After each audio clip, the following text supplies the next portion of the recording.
1592년 4월 일본의 대군이 조선을 침략하며 임진왜란이 시작되었습니다.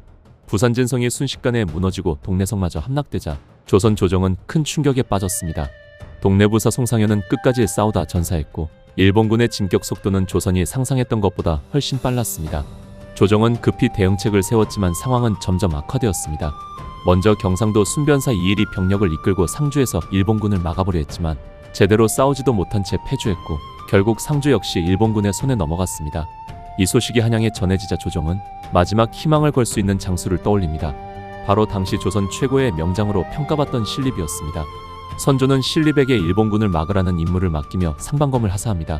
상방검은 국왕과 같은 권한을 상징하는 물건이었습니다. 그만큼 조선 조정은 신립에게 큰 기대를 걸고 있었습니다. 신립은 즉시 군사를 이끌고 문경 방면으로 출동했습니다.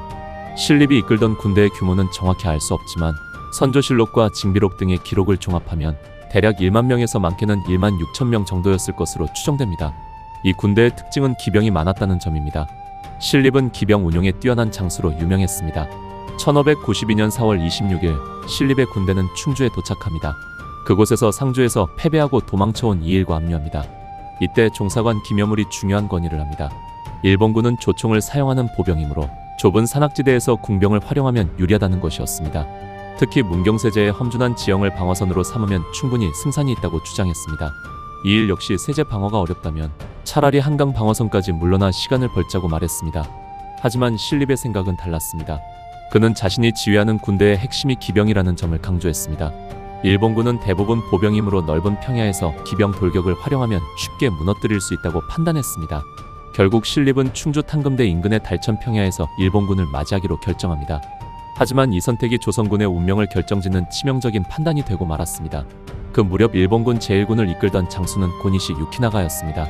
그는 이미 경상도를 거의 장악하고 문경까지 진출해 있었습니다. 4월 27일 밤 일본군 선봉대가 충주 근처 단월역에 도착했다는 정찰 보고가 신립에게 전달됩니다.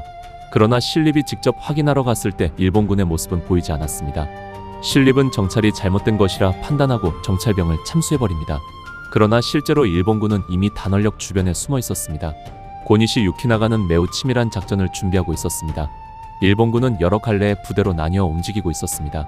중앙군 약 7,000명은 고니시 유키나가가 직접 지휘하며 조선군을 정면에서 유인했습니다.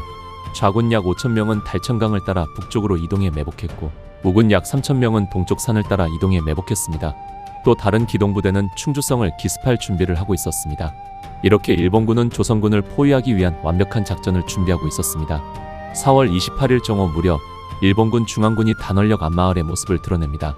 일본군은 일부러 깃발을 내리고 기운이 빠진 듯한 모습으로 천천히 진군했습니다. 이 모습을 본 신립은 일본군의 병력이 적다고 판단합니다.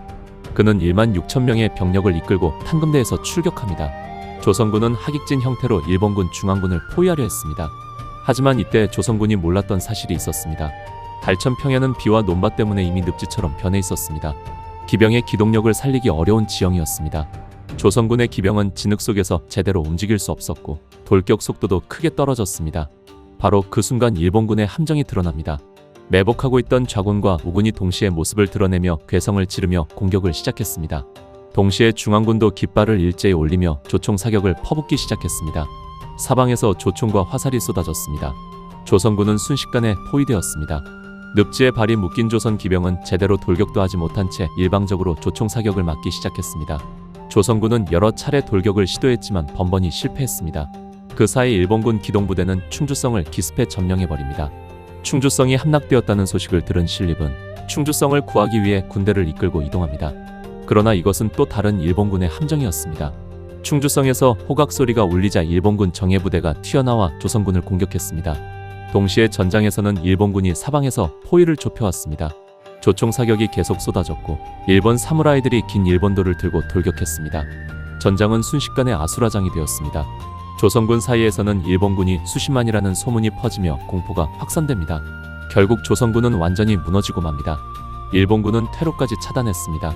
조선군은 달천강 쪽으로 몰리기 시작했습니다.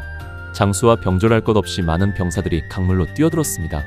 그러나 대부분은 익사하고 말았습니다. 이 전투에서 살아남은 조선 장수는 이일을 포함해 겨우 몇 명뿐이었습니다. 전투가 끝난 뒤 일본군은 전장에서 약 3,009의 조선군 시체에 목을 베어 전공을 기록했습니다. 신립의 최후에 대해서는 여러 기록이 있습니다. 조선 기록에 따르면 신립은 마지막 순간 김여물에게 살고 싶은가? 라고 물었고 김여물은 어찌 살겠습니까? 라고 답합니다. 두 사람은 끝까지 싸우다 달천강에 몸을 던져 죽었다고 합니다. 그러나 일본 기록에서는 신립이 일본군에게 참수되었다는 기록도 남아 있습니다. 정확한 최후는 지금까지도 논쟁의 대상입니다. 탄금대 전투의 결과는 조선에게 치명적이었습니다. 조선군의 주력 부대가 거의 전멸했고 일본군의 진격을 막을 병력이 사라졌습니다. 이 패배로 인해 일본군은 아무런 저항 없이 북상할 수 있었습니다. 결국 불과 며칠 뒤 일본군은 한양까지 진격하게 됩니다. 그리고 조선의 왕선조는 수도를 버리고 북쪽으로 피난을 떠나게 됩니다. 충주 탄금대 전투는 단순한 패전이 아니었습니다. 그것은 임진왜란 초기 조선의 운명을 결정지은 결정적인 전투였습니다. 이 전투 이후 조선은 완전히 무방비 상태로 일본군의 진격을 허용하게 됩니다.